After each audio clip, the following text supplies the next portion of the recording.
late John Pombe Magufuli was born on the 29th of October in the year 1959 in Geita region, Tanzania. Magufuli started his education at Chato Primary School from 1967 to 1974. He then upgraded to secondary school level at the Katoke Seminary in Biharamulo from 1975 to 1977 before relocating to Lake Secondary School in 1977. Pombe joined his advanced level studies in 1979 and graduated in 1981. In 1981, Magufuli joined Mkwawa College of Education for a diploma in education science, thus majoring in chemistry and mathematics. In 1988, Magufuli earned his Bachelor of Science in Education degree from the University of Dar es Salaam. His father, Are, into the education bracket, earned him his master's and doctorate degree in the same university in 1994 and in the year 2009, respectively. Venturing into politics, the late Pombe, after a short period of being a teacher, quit his job as a teacher and opted for a position as an industrial chemist. This was amid the year 1989 to 1995. He was then elected as a member of parliament representing Chato district. Pombe was then appointed Deputy Minister for Works. In 2002, he retained his seat and was promoted to a full ministerial position under the same docket. John Pombe Magufuli then climbed the ladder to a post of being the Minister of Lands and Human Settlements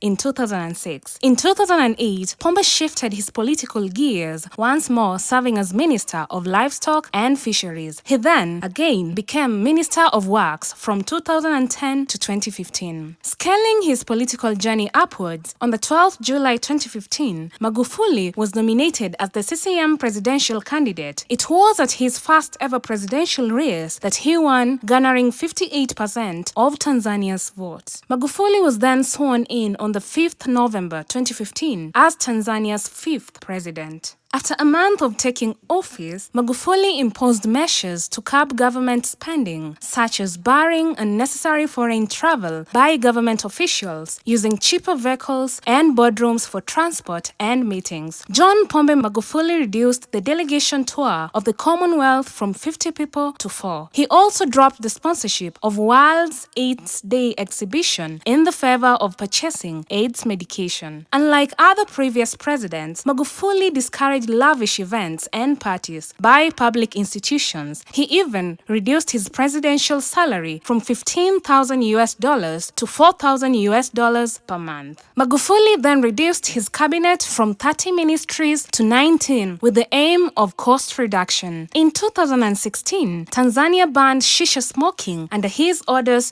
with Pombe citing its health effects among the youths. Tanzania also banned the export of unprocessed ore in an effort to encourage domestic smelting. In 2018, Magufuli ordered for the suspension of the registration of merchant ships. He also introduced free education for all government schools in Tanzania. In 2018, John Pombe initiated a nationwide crackdown, threatening to arrest anyone campaigning for gay rights, thus this making it official that the LGBTQ was to be unheard of in Tanzania. Under this, a law was placed that people convicted of the same sex license in Tanzania can be jailed for up to 30 years. The Tanzanian government under Magufuli's leadership has banned HIV and AIDS outreach projects and cleared US-funded programs that provide HIV testing, condoms, and medical care to the gay community. Magufuli's government has worked on various infrastructure projects with the aim of targeting economic development. Such are the addition of half a dozen airplanes as a way of reviving the national carrier, the expansion of Terminal 3 of Julius Nyerere International Airport, construction of Tanzania's standard gauge railway, Mfungule Flyover, Julius Nyerere Hydropower Station, Ubongo Interchange, New Slender Bridge, Kigongo Busisi Bridge, Huduma Bora za Afya, Vituo Bora za Afya, expansion of Port of Dar es Salaam, Dodoma Bus Terminal, liquefied natural gas plant, water water project, wind farm project, Uhuru Hospital project, gold refinery plant, and